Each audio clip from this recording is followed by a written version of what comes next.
Today I wanted to color an image from JustRite Stampers' Beautiful Day set.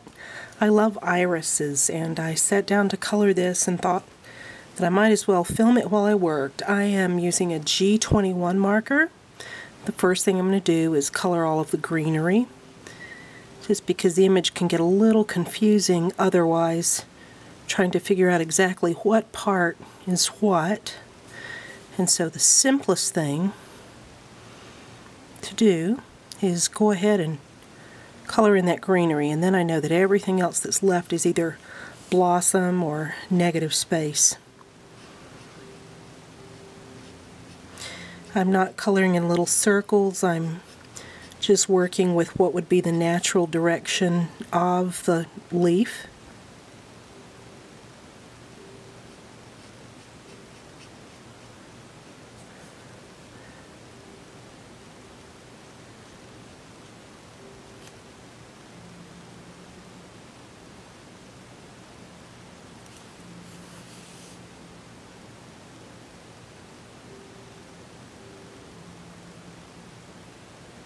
I'll be going back and adding shading, so if I miss a few little spots here and there, it's not really a big deal at this point.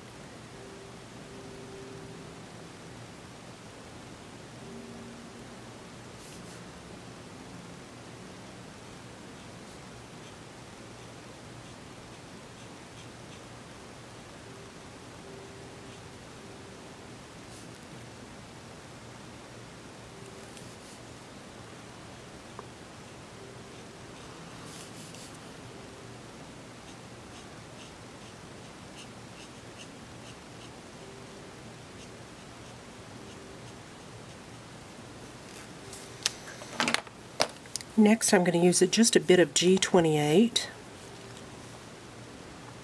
First I should tell you where my light source is. My light is going to come from the upper right. So any place that light would be blocked coming from the upper right can have a shadow. I'm just going to soften up that edge a bit.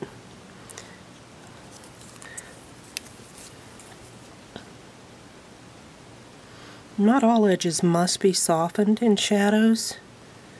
Keep in mind that in direct light you would have a harder shadow.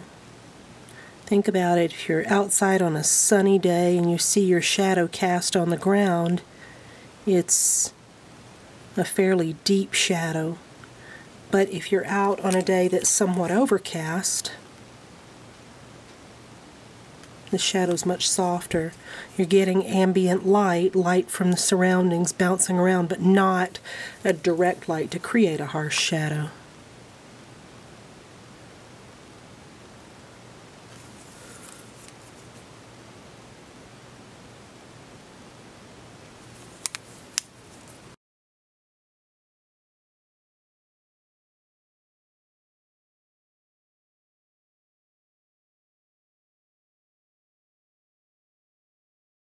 When you have a leaf that has a line up the middle, often it's folded in, so you would be able to make one side a little darker than the other side.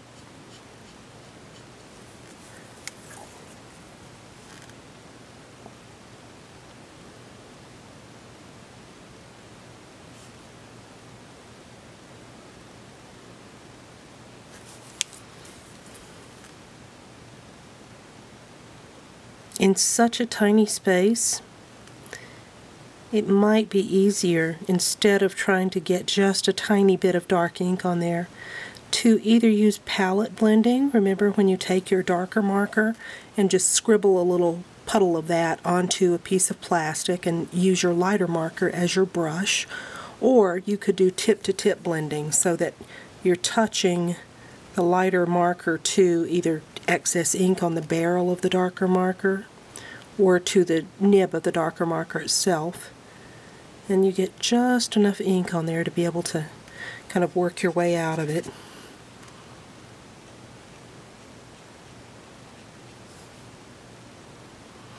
Okay, I may come back and work on the leaves a little more, but for now I think I'll leave those alone. I have another part here I wasn't quite sure what to do with. See this little part here and here. On the packaging, I saw that those had been colored as if they were buds, and they might be buds.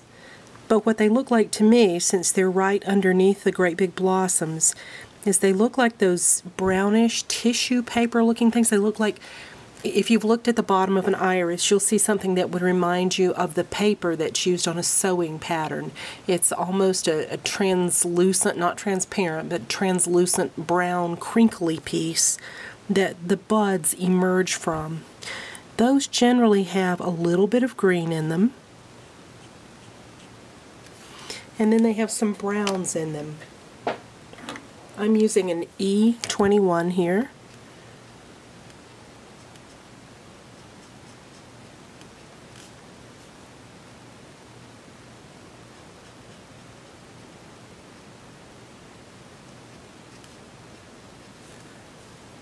Okay, and I think that one I'm just going to treat as bud, though I may put a tiny bit of brown right there. We are ready for our buds, our blossoms and buds. I like blue irises, so I am using B21, B23, and maybe just a little bit of B26 toward the end.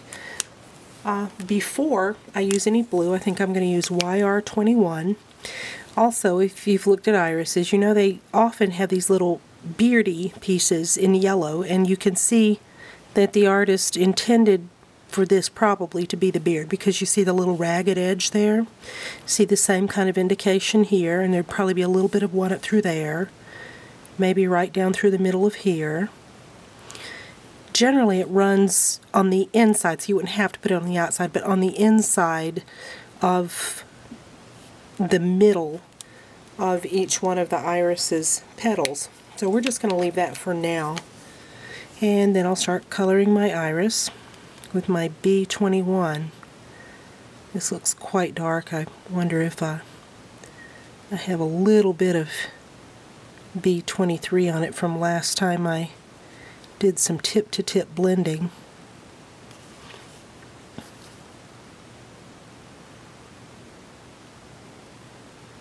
Oh, I'm using my B23. That would explain it. I'm going to switch now. Now I'm using a B21. I can go back and lighten that.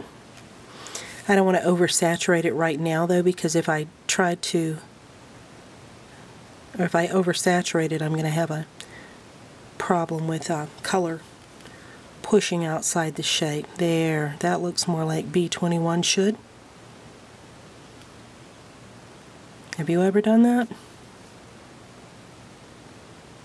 I've put dark caps on light markers before and light caps on dark markers, and then I'll pull a cap off of a marker that I think is a light marker and start coloring and realize that it's capped wrong. You would think after a few years you would check all the caps, and generally I do, but it happens occasionally. Now I'm probably going to go back at the end and use my colorless blender to regain some highlight in the areas that I think the light is probably hitting this most strongly. Now I have my B23 out again.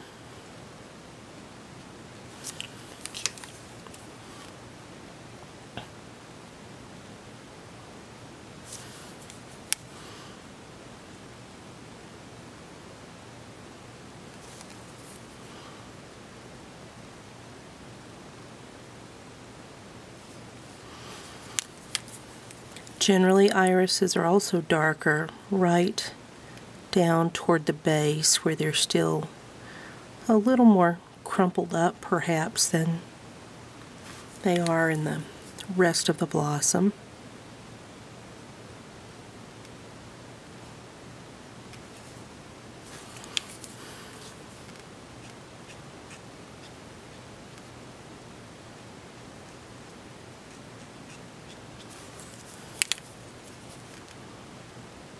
More B23 and then B21 to to soften that.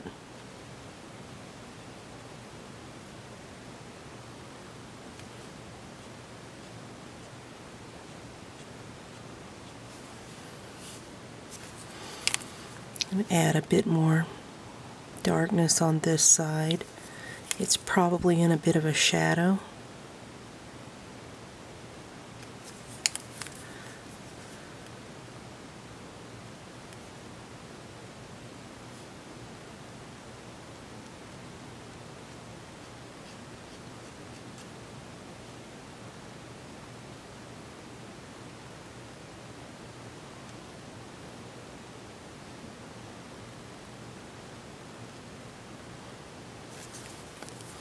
That was B23, switching back to B21 now.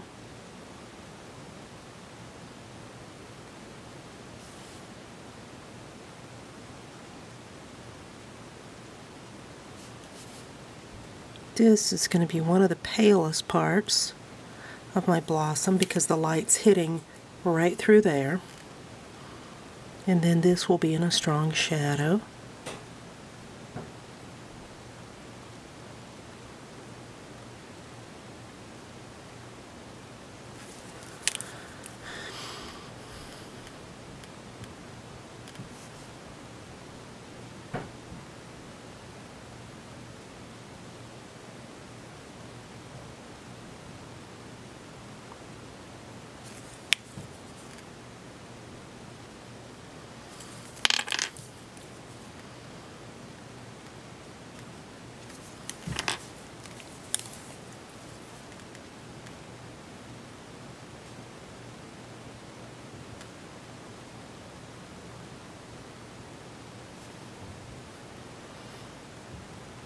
Okay, that's looking pretty decent. I think I want to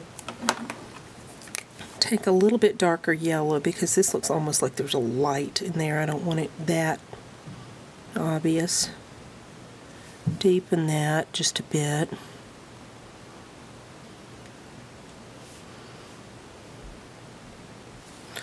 I'll leave that one pretty light because it is getting direct sunlight. I want to be careful how much I muddle the blue and the yellow together because I don't want them to just flat turn green on me. I want them to stay distinctly yellow and blue.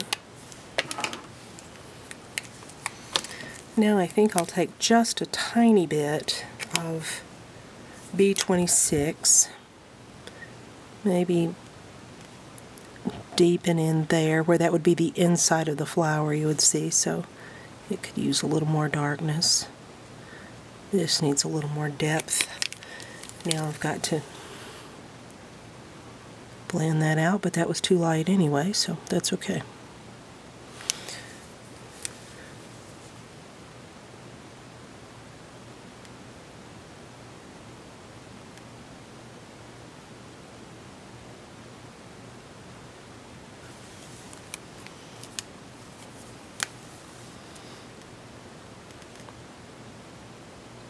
This is probably one of the darker areas.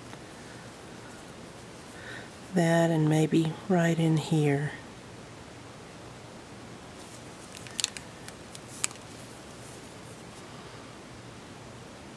Soften those up. And I think I'm about finished there. I took my colorless blender and pushed a little bit of color out of this area, decided it was too dark because I liked how light that was right there, and I pushed a tiny bit of color out of that area. I also deepened this with my B26, this area right here and this area right here.